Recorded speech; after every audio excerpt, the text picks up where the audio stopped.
മുആദ് റളിയല്ലാഹു അൻഹു പൊട്ടിക്കരഞ്ഞുകൊണ്ട് നബി തങ്ങളുടെ മുമ്പ് വരികയാ. എന്നിട്ട് പറയുന്ന നബിയേ, പരലോകത്തെ കുറിച്ച് ഖുർആൻ പറഞ്ഞതിൽ ഒരായത്തിൽ എനിക്കൊരു സംശയമുണ്ട് നബിയേ, അതൊന്ന് വിശദീകരിക്കണം റസൂലേ. അല്ലാഹുവിന്റെ റസൂൽ ചോദിക്കുന്ന പറയുക, മുആദ് റളിയല്ലാഹു അൻഹു പറഞ്ഞു കൊടുക്കുകയാ, യൗമ യുൻഫഖു ഫിസ്സൂർ വതഅതൂന അഫ്വാജാ. അല്ലാഹുവിന്റെ പരിശുദ്ധ ഖുർആനിലെ ഒരു ആയത്താണ്.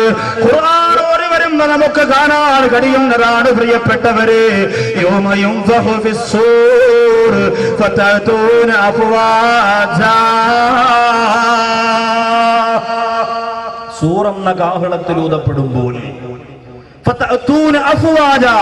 സംഘം സംഘമായി ജനങ്ങൾ ഖബറിന്റെ അകത്ത് നിന്ന് എഴുന്നേറ്റ് വരുമ്പോൾ മുആദ് റളിയല്ലാഹു തആല നബി തങ്ങളോട് പറഞ്ഞു, ഈ സംഘം സംഘമായി വരിക എന്ന് പറഞ്ഞാൽ എനിക്ക് അറിയില്ല നബിയെ, ഒന്ന് പറഞ്ഞു തരണം. മുആദ് റളിയല്ലാഹു അൻഹു നോക്കുമ്പോൾ അല്ലാഹുവിന്റെ റസൂൽ തല ഇങ്ങനെ കുനിച്ചു വെച്ചു. മുആദ് റളിയല്ലാഹു അൻഹു മുത്ത് നബി തങ്ങളുടെ ദാടിയുടെ ഭാഗത്തേക്ക് വിരൽ വെച്ചിട്ട് ഇങ്ങനെ ഉയർത്തി നോക്കുമ്പോൾ ഫബകാ റസൂലുള്ളാഹ്, അല്ലാഹുവിന്റെ റസൂൽ പൊട്ടിക്കരയുകയാണ്. എന്നിട്ട് പറയുന്നു, മുആദേ സൽതനി അൻ അംരിൻ അദീം, ഒരു വലിയ ഗൗരവമുള്ള കാര്യമാണ് മുആദേ നീ എന്നോട് ചോദിച്ചിരിക്കുന്നത്. വളരെ ഗൗരവമുള്ള ഭയപ്പെട്ടു പോകുന്ന ഒരു കാര്യമാണ് എന്നോട് ചോദിച്ചിരിക്കുന്നത്. അല്ലാഹുവിന്റെ റസൂൽ പറയുന്നു,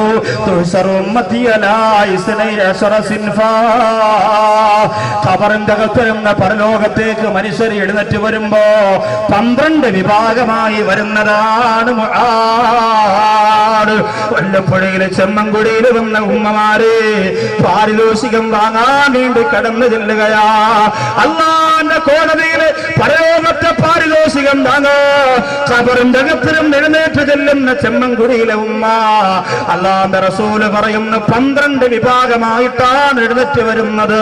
അല്ലാഹുവിന്റെ ഹബീബ് പറയുന്നു, ആരേ അതിൽ 11 വിഭാഗവും നരകത്തിലാണ്. ആരേ അതിൽ 11 വിഭാഗവും നരകത്തിലാ, അവർക്ക് സ്വർഗമില്ല. മുആദേ സ്വർഗമില്ല. 12ാമത് വരുന്ന ഒരൊറ്റ വിഭാഗത്തിന് മാത്രമാ സ്വർഗമുള്ളത്. അല്ലാഹുവിന്റെ റസൂലിന്റെ മുമ്പിരുന്നു കൊണ്ട് മുആദ് റളിയല്ലാഹു അൻഹു കരയാ തുടങ്ങുകയാ. ചെമ്മൻകുടിയിൽ വന്നിരിക്കുന്നവരെ, പടച്ചോന്റെ കോടതിയിൽ സ്വർഗം വാങ്ങാൻ ചെല്ലുന്ന 12ാമത്തെ വിഭാഗത്തിലല്ലേ നമുക്ക് പെടാനുള്ളത്. അതിന് സീരിയൽ കണ്ടുകൊണ്ടിരുന്ന പറ്റൂല്ല, സിനിമ കണ്ടുകൊണ്ടിരുന്ന പറ്റൂല്ല, പൂരപ്പറമ്പിൽ കറങ്ങി നടന്ന പറ്റൂല്ല, ന്യൂ ഇയർ ആഘോഷിച്ചുകൊണ്ട് അടിച്ചു പൊളിച്ച പറ്റൂല്ല. എന്റെ പ്രിയപ്പെട്ട സമുദായമേ, 12ാമത്തെ വിഭാഗത്തിലേക്ക് പറയുന്നതിന് മുമ്പ് ആ 11 വിഭാഗങ്ങളെ ചുരുങ്ങിയ സമയം കൊണ്ട് ഞാൻ ഒന്ന് വിശദീകരിക്കുകയാ. വിശദീകരിച്ച് തീർക്കാൻ സാധ്യമല്ലെന്നറിയാ, എന്നാലും ഒരു ശ്രമം നടത്തുകയാ. വല്ലപ്പുഴയിലെ ചെമ്മൻകുടിയിൽ ഞാനെന്ന് വന്നാലും ആവേശത്തോടെ ഓടിയെത്തുന്ന ചെറുപ്പക്കാരാ, ഈ വിശാലമായ ഗ്രൗണ്ട് പോലും നിറയ്ക്കാൻ പാകത്തിൽ ഓടിയെത്തിയ പ്രിയപ്പെട്ട മുസ്ലിങ്ങളെ മനസ്സ് വെക്കുക, ഒരിക്കലും ഈ 11 വിഭാഗത്തിൽ പെടാൻ പാടില്ല. മുആദ് റളിയല്ലാഹു അൻഹു കരഞ്ഞുകൊണ്ട് പറയുകയാ, നബിയേ അവിടുന്ന് ഒന്ന് വിശദീകരിച്ച് തരണം റസൂലേ. ആരൊക്കെയാണ് ആ വിഭാഗങ്ങളെന്ന് പറയണം നബിയേ. അല്ലാഹുവിന്റെ റസൂൽ പറഞ്ഞു കൊടുക്കുകയാ, 1ാമത്തെ വിഭാഗമാരാ. അല്ലാഹുവിന്റെ റസൂൽ പറഞ്ഞു കൊടുക്കുന്നു, അതേ ഖബറിന്റെ അകത്തിരുന്ന് ഒരു വിഭാഗം എഴുന്നേറ്റ് വരികയാ. ലൈസ ലഹും യദാനി വലാ റിജ്ലാ, അവർക്ക് 2 കൈകളില്ല, അവർക്ക് 2 കാലുകളില്ല. 1ാമത്തെ വിഭാഗം 2 കൈയില്ല, 2 കാലും ഇല്ല.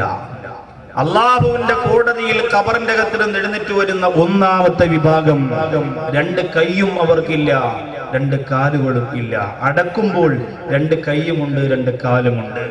വല്ലപ്പുഴയിലും പൊട്ടച്ചിറയിലും പട്ടാമ്പിയിലും പെരിന്തൽമണ്ണയിലും ചെറുപ്പുളശ്ശേരിയിലും ഒക്കെ ഈ മയ്യത്ത് കൊണ്ടുവന്ന് പള്ളിയുടെ ഖബർസ്ഥാനിലേക്ക് ഇറക്കി വെക്കുമ്പോൾ മക്കളൊക്കെ കണ്ടതാണ്. 2 കൈയുണ്ട്, 2 കാലുണ്ട്, സർവ്വവിധ ശരീരത്തിന്റെ അവയവങ്ങളുണ്ട്, അംഗവൈകല്യങ്ങൾ ഒന്നുമേ ഇല്ല.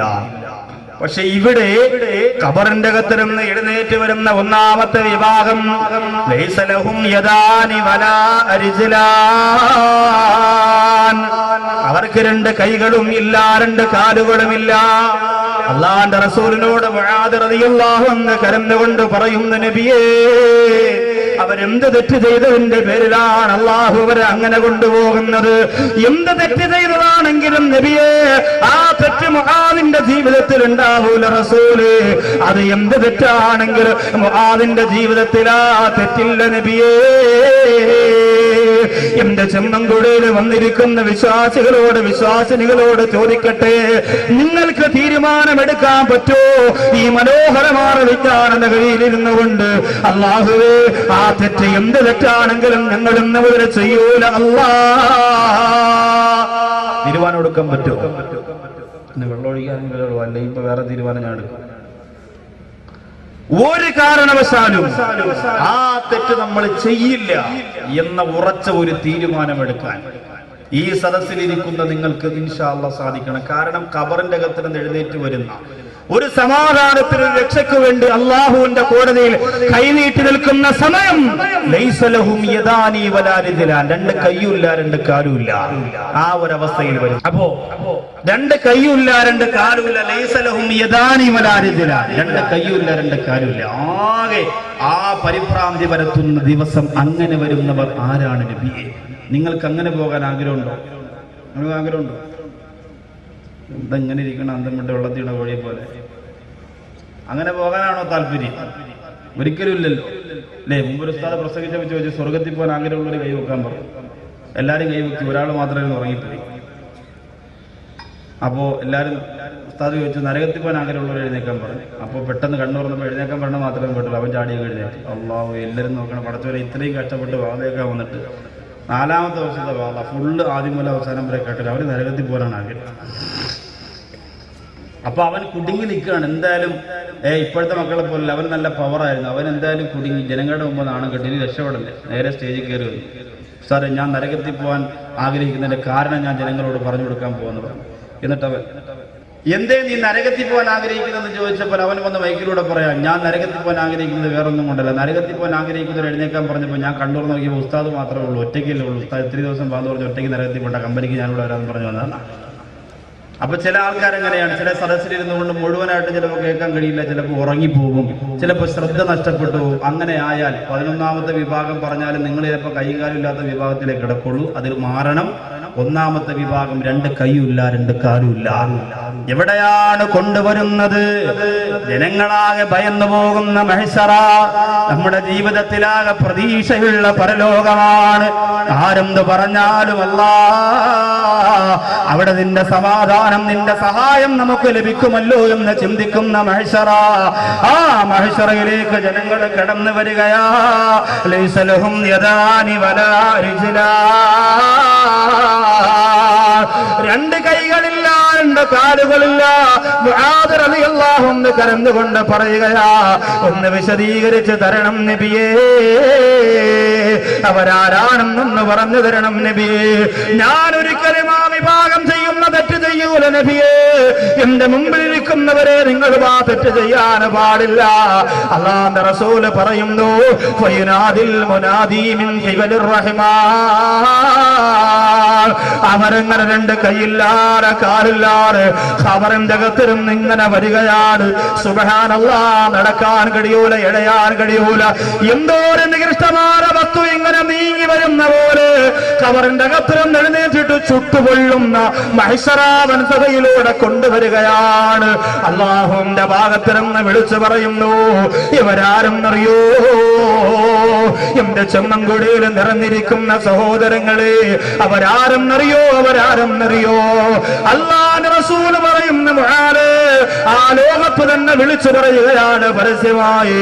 ജനങ്ങളെല്ലാം ശ്രദ്ധിക്കുകയാണ്. ആ കടന്നു വരുന്നവർ ചെയ്തു പോയ തെറ്റെന്തെന്നറിയോ?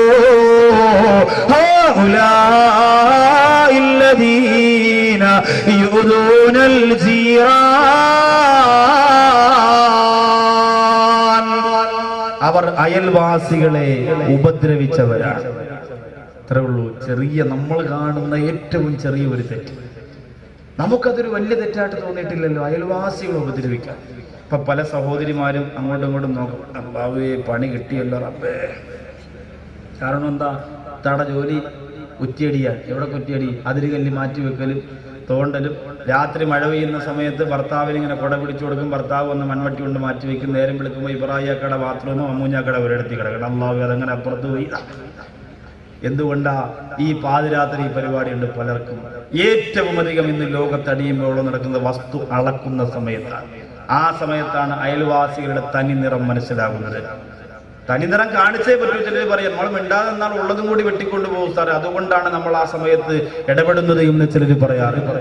അപ്പോൾ അയൽവാസികളെ ഉപദ്രവിക്കുന്നവർക്ക് രണ്ട് കൈ ഉണ്ടാവില്ല, രണ്ട് കാലും ഉണ്ടാവില്ല. ചെമ്മൻകുടിയിൽ എത്ര എണ്ണം ഉണ്ടാവും കൈയും കാലും ഉള്ളത് പരലോകത്ത്? ഇപ്പൊ ആലോചിക്കണം, ഇവിടെ ഇരുന്ന് ആലോചിക്കണം. സഹോദരിമാരെ, ഇത് കെട്ടുകഥയല്ല.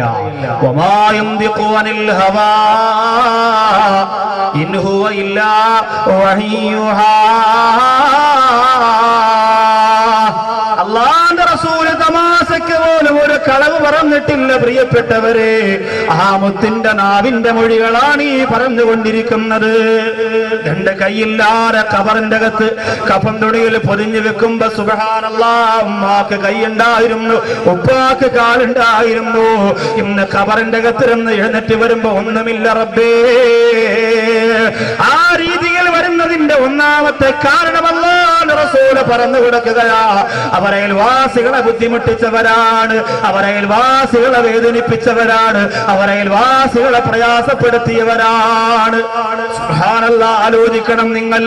നമ്മുടെ വീടിന്റെ തൊട്ടടുത്തുള്ളവർ, നമ്മുടെ പള്ളിയുടെ തൊട്ടടുത്തുള്ളവർ, നമ്മുടെ അയൽവക്കത്ത് താമസിക്കുന്നവർ, അത് ഹിന്ദുവാകട്ടെ മുസ്ലിമാവട്ടെ ക്രിസ്ത്യനാവട്ടെ ആരായിരുന്നാലും അക്രിം ജാറക വലൗ കാന കാഫിറാ.